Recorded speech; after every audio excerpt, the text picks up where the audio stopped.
Halo sahabat hipnoterapi, Rumah Hipnoterapi Adam Hidayat. Assalamualaikum warahmatullahi wabarakatuh.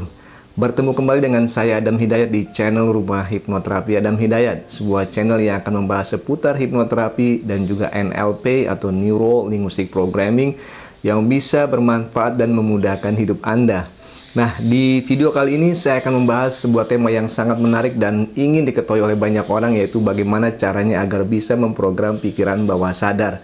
Ya, bagaimana agar tentu Anda ingin tahu bagaimana agar pikiran bawah sadar Anda bisa diprogram dan Anda bisa menghasilkan sesuatu yang baru seperti resolusi atau mungkin perbaikan-perbaikan kalau selama ini Anda merasa hidup Anda mungkin tidak terlalu sesuai dengan kehendak Anda. Nah, jika Anda ingin tahu caranya seperti apa, simak video saya hingga akhir nanti.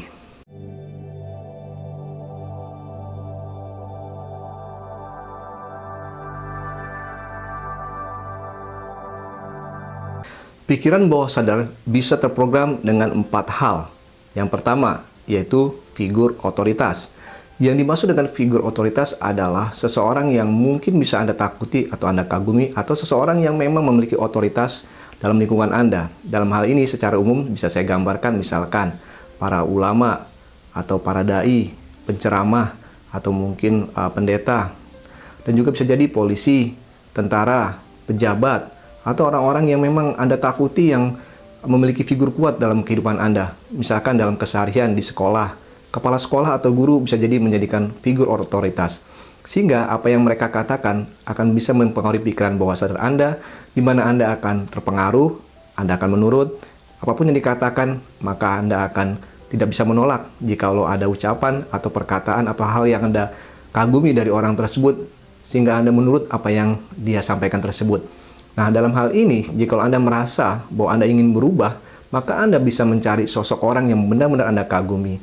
Misalkan itu seorang motivator, seorang dai, atau mungkin penceramah, atau mungkin figur-figur lain yang bisa memang secara tidak sadar ketika Anda melihatnya, ada suatu hal dalam diri Anda yang ingin Anda rubah, dan itu menjadikan perubahan itu tercapai dengan mudah karena dengan misalkan menikmati kata-kata motivasinya, ceramahnya, atau mungkin perintah-perintahnya.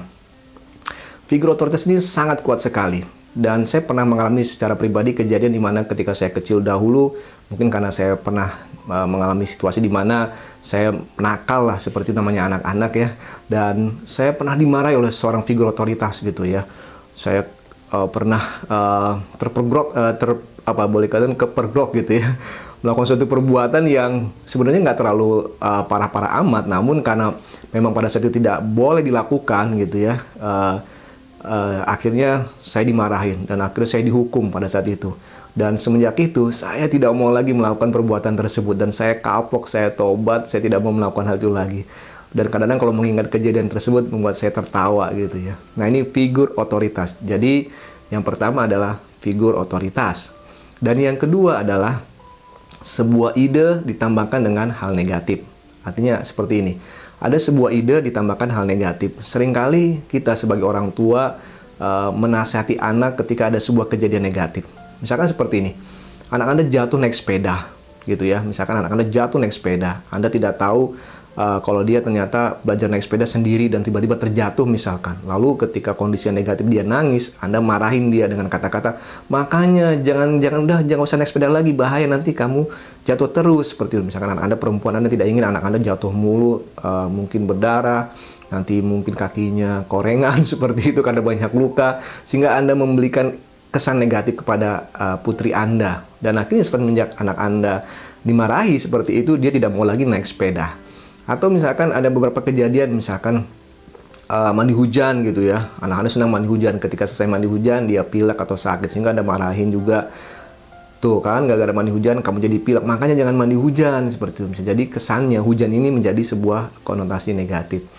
Atau mungkin kasus-kasus yang saya baca di koran beberapa waktu belakangan ini, di tahun 2020 di bulan November ini, ada sebuah kejadian di mana ada seorang nasabah yang tertipu menanamkan investasinya di sebuah bank dan uangnya hilang sekian puluh miliar seperti itu, sehingga beberapa orang menyimpulkan bahwa menyimpan uang di bank itu ternyata nggak aman ya. Nah, ini kata-kata negatif yang dibungkus dalam sebuah situasi di mana kejadian negatif menjadikan itu sebuah keyakinan. Jangan naruh uang di bank ya, ternyata nggak aman. Atau mungkin investasi itu saat ini begitu menakutkan karena ya orang tidak bisa lagi dipercaya untuk menyimpan uang di bank misalkan seperti itu. Nah, hal-hal seperti ini menjadikan pemrograman pikiran bawah sadar Anda. Sehingga saran saya ketika Anda mengalami sebuah kejadian yang konotasinya negatif seperti itu, hindari dari menyimpulkan hal-hal yang negatif sehingga akan memprogram pikiran bawah sadar Anda. Dan yang ketiga yang bisa memprogram pikiran bawah sadar Anda adalah repetisi atau pengulangan-pengulangan. Sebuah sugesti yang dilakukan berulang-ulang akan membuat sebuah pemrogram pikiran bawah sadar Anda. Di sini hal yang lumrah atau mungkin mudah maksud saya untuk bisa memprogram pikiran bawah sadar seseorang. Sehingga jika Anda ingin berubah dalam hidup Anda, maka lakukan teknik ini sesering mungkin, yaitu repetisi, pengulangan-pengulangan. Sebuah sugesti akan masuk ke dalam pikiran bawah sadar umumnya sebanyak 3 kali. Jadi sebanyak 3 kali sebuah sugesti itu sebetulnya bisa masuk ke dalam pikiran bawah sadar Anda. Tentu dengan kondisi yang disesuaikan juga. Kalau misalkan kondisinya memang tidak memungkinkan, artinya memang misalkan si penerima sugesti begitu stres, begitu banyak pikiran atau mungkin tidak bisa fokus, maka tidak akan terjadi juga. Namun dalam beberapa kasus sugesti itu bisa dimasukkan ke dalam pikiran bawah sadar dengan 3 kali sugesti. Sebagai contoh misalkan seperti ini, saya pernah mendapatkan cerita dari teman saya yang istrinya di jalan yang katanya kena hipnotis. Jadi kejadiannya ketika istrinya sedang membawa kendaraan mobil, tiba-tiba di sebelah kanan ada pengendara motor yang mengatakan ban mobilnya di sebelah kiri pojok itu kebakar seperti itu. Sebenarnya aneh juga, mobil bannya kebakar gitu, tapi orang ini mengatakan, "Bu, bannya kebakar," seperti itu. Setelah beberapa waktu kemudian ada pengendara yang lain yang juga mengatakan seperti itu di sebelah kanan, "Bu, kendaraannya kebakar, bannya kebakar," berulang-ulang seperti itu.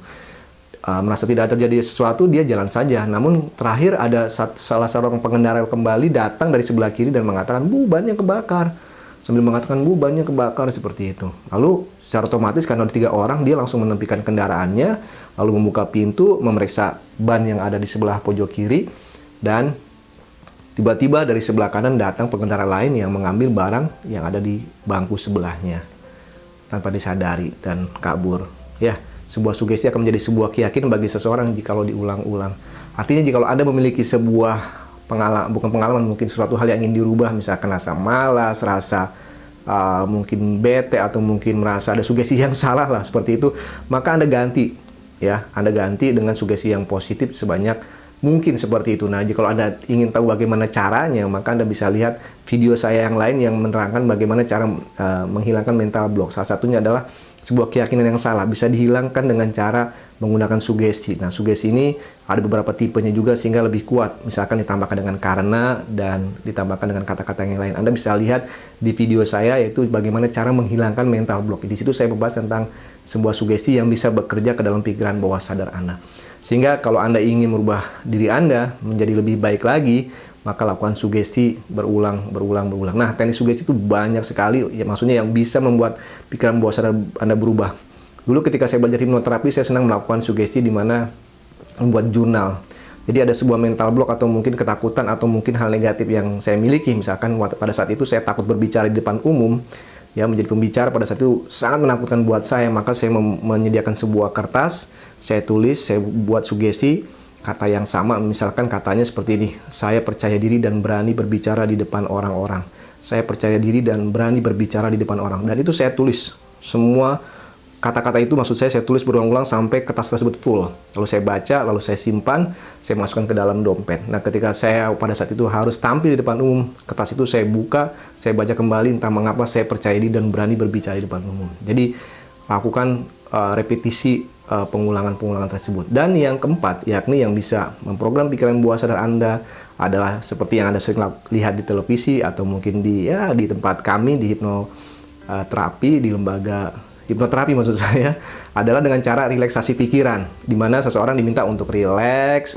Ya, kalau Anda datang ke tempat penyembuhan berupa hipnoterapi, maka biasanya Anda akan diminta untuk rileks pikiran Anda, membaringkan tubuh Anda, melemaskan otot-otot Anda, membuang jauh-jauh masalah Anda, lalu Anda benar-benar rileks. Nah, di kondisi rileks ini pikiran bawah sadar terbuka, sehingga seorang hipnoterapis bisa memberikan sugesti seperti yang diharapkan oleh klien dalam hal perubahan-perubahan yang diinginkan. Misalkan ya lebih berani, lebih percaya diri, atau hal-hal apapun, lebih ada perubahan maksud saya dalam sesi tersebut. Ini cara yang mungkin biasa dilakukan oleh para hipnoterapis. Sehingga jika Anda merasa saya tidak mampu untuk merubah atau memprogram pikiran bawah sadar Anda, silakan Anda datang ke hipnoterapis. Kami akan bantu dengan teknik-teknik yang nyaman sehingga sebuah pemrograman pikiran bawah sadar itu bisa Anda terima dan Anda yakini, sehingga ketika Anda bangun dari relaksasi pikiran Anda, entah mengapa Anda merasa lebih nyaman, lebih berani, lebih percaya diri. Ada perubahan dalam diri Anda seperti yang Anda harapkan.